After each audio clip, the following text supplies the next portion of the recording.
Dan yang menjadi misterinya, mana-mana tilam yang telah disidai di luar setiap bilik itu hilang. Menjauh kau melindungiku, menunggu pulangku, menunduk padamu. Bodohnya aku, bertuhan nafsuku.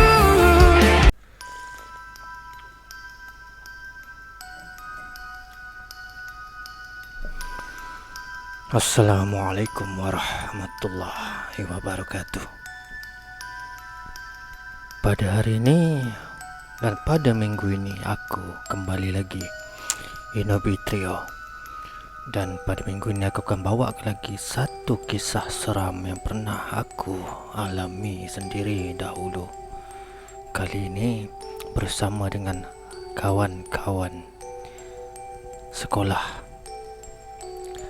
Kisah ini terjadi sekitar 10 ataupun lebih kurang 11-12 tahun yang lepas, lebih kurang. Dan ketika itu aku masih lagi berumur sekitar 18. Dan kejadian ini terjadi di sebuah hotel yang terletak di Port Dickson. Okey, biarlah aku rahsiakan apa nama hotel tersebut. Dan aku sendiri pun tak rasa hotel tu masih lagi ada sekarang. Mungkin telah diambil oleh hotel yang lain dan telah ditukar namanya. Pada ketika itu hotel itu bernama Hotel. Dulu aku ada, boleh kata, satu kelompok kawan-kawan sekolah, di mana selepas sekolah pun kita orang masih lagi lepak sama-sama.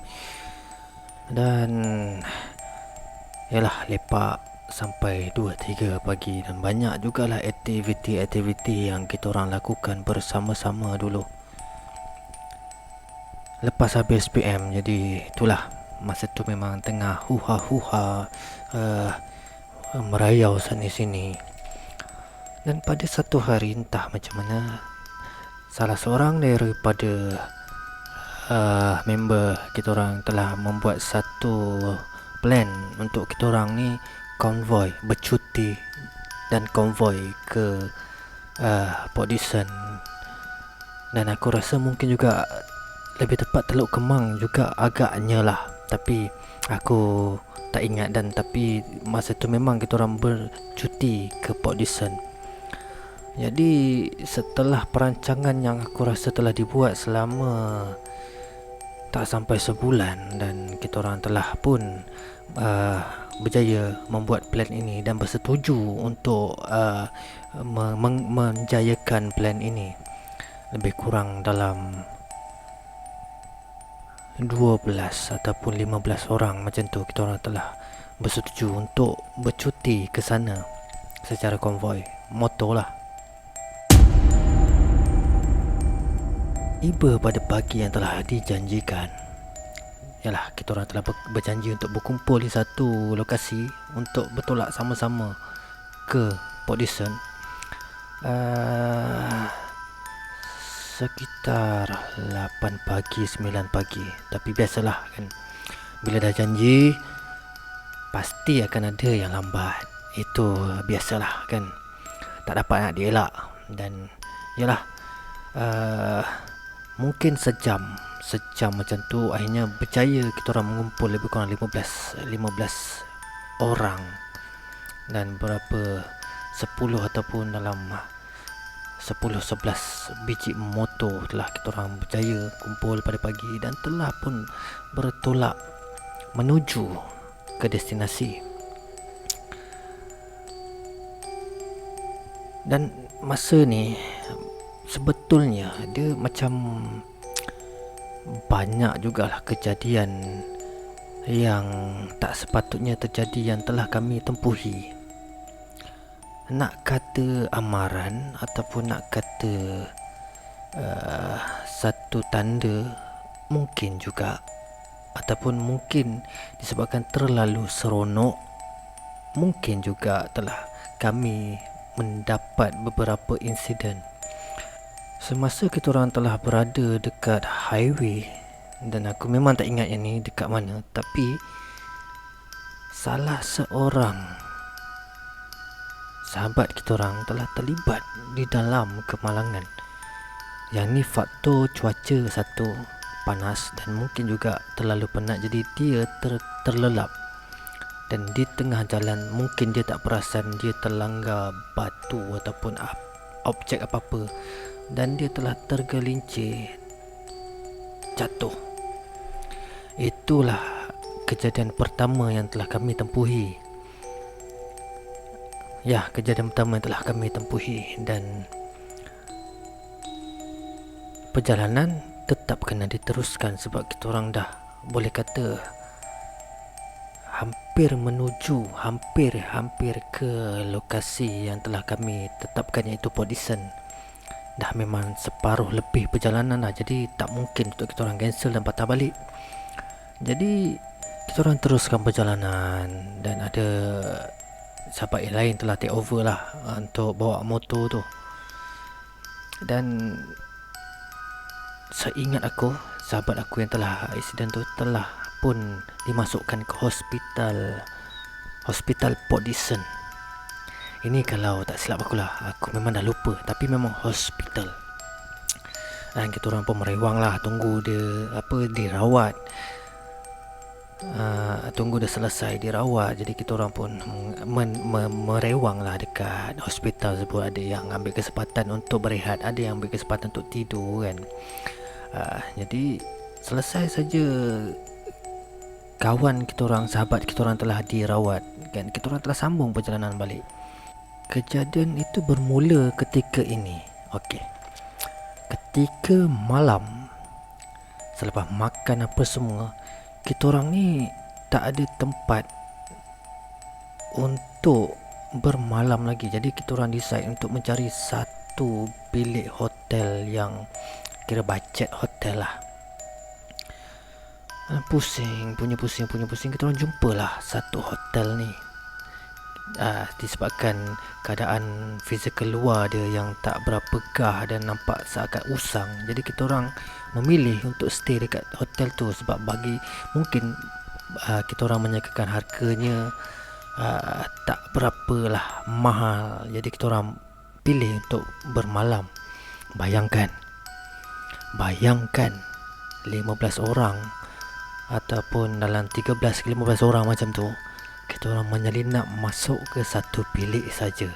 Bayangkan betapa sadinnya. Okey, itu bukanlah cerita yang aku nak sampaikan. Okey, cerita dia selepas kita orang telah membayar segala deposit apa semua, dia macam satu situasi yang sangat aneh dan pelik. Di mana sewaktu kita orang telah pun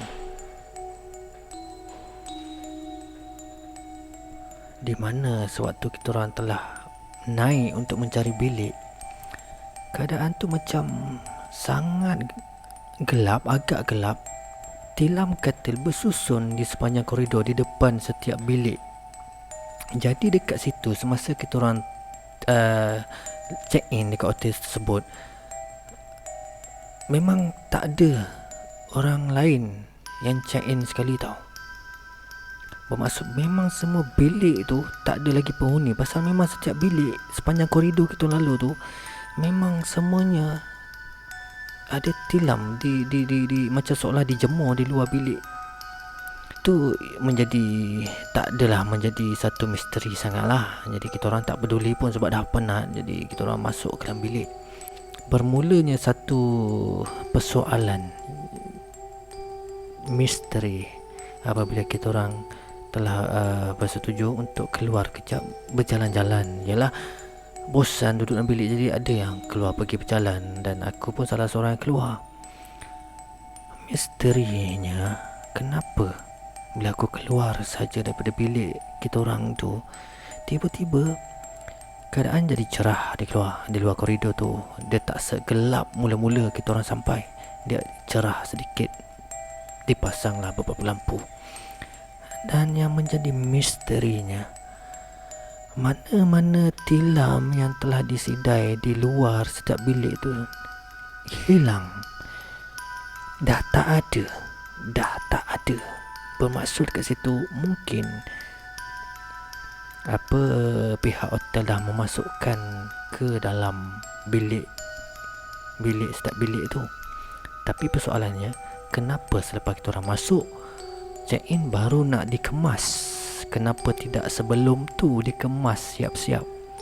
Jadi menimbul persoalan, adakah dia nak pihak hotel tersebut nak memberitahu yang hotel tu memang full penuh dengan orang, ataupun mungkin dia tak nak timbul misteri di fikiran kita orang mungkin.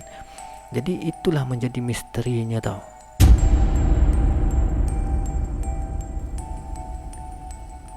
Kejadian yang betul-betul kita orang diganggu ialah ketika kita orang dah siap sedia untuk tidur, dan ketika inilah kami telah diganggu. Pada malam tersebut, selepas semua dah sunyi dan ada yang dah tidur, aku masih belum lagi tidur, dan ada beberapa lagi lah kawan sahabat yang belum tidur. Dan kami telah diganggu dengan beberapa bunyi di dalam bilik tersebut. Betapa aneh kan? Walaupun kita orang ni seramai-ramai tidak, tapi tetap juga diganggu. Okey. Dan memanglah, walaupun ramai, tapi sebabkan ialah faktor umur, usia mungkin, jadi memang goyang lah. Memang rasa takut sangat tu ada. Dan kita orang cuba abaikan. Aku sendiri pun cuba abaikan beberapa bunyi yang telah aku dengar dan kami dengar. Semakin kami cuba abaikan dan semakin kami cuba untuk tidur, berbagai lagi bunyi-bunyian yang muncul. Dan paling teruk sekali apabila dekat sebelah katil king ada TV. Okey, ada sebuah televisyen. Dan bayangkan, tiba-tiba televisyen tersebut seakan-akan telah ditepuk dengan kuat, sangat kuat. Terkejut kita orang, sangat terkejut.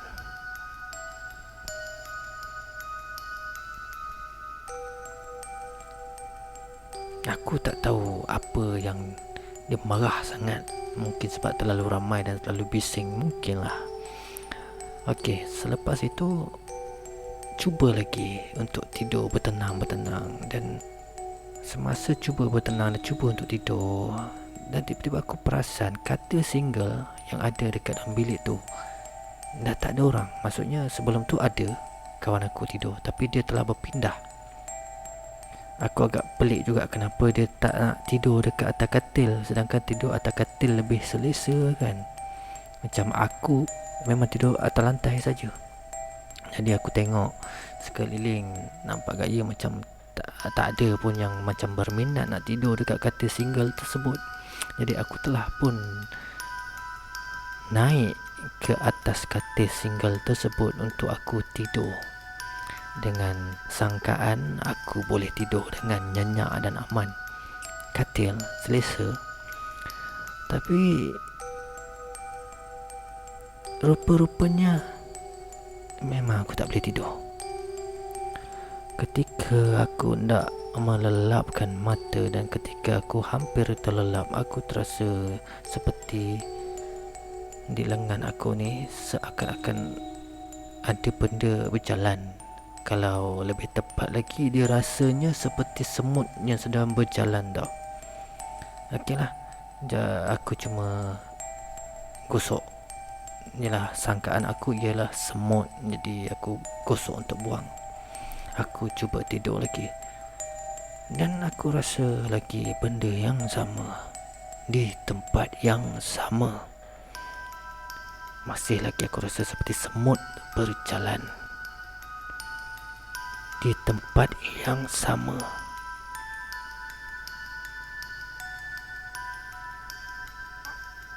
Aku pun masih lagi tak terfikir apa lagi yang pelik.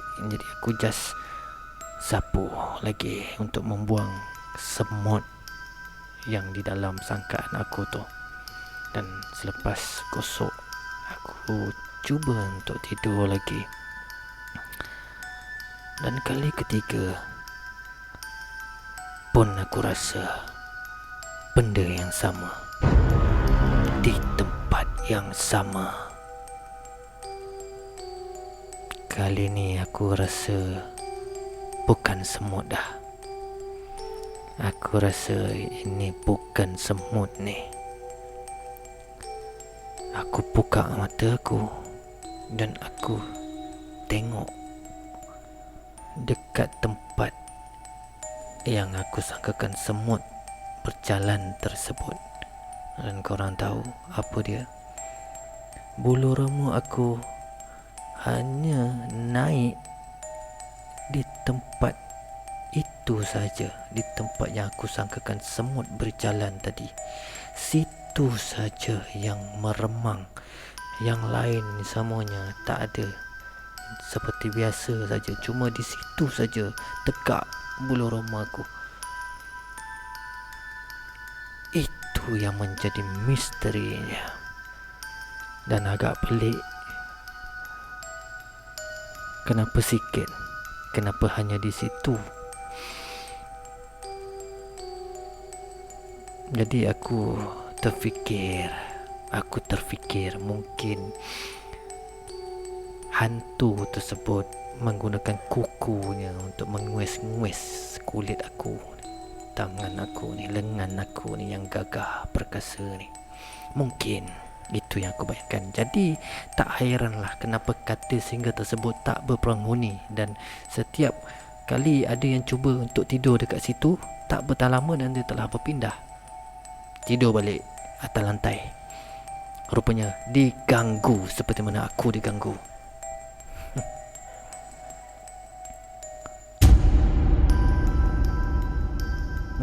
Besoknya terus tak tunggu lama, terus kita orang check out. Sebab kita rasa macam tak selesa lah di hotel tersebut. Mungkin terlalu seronok ataupun mungkin terlalu penat.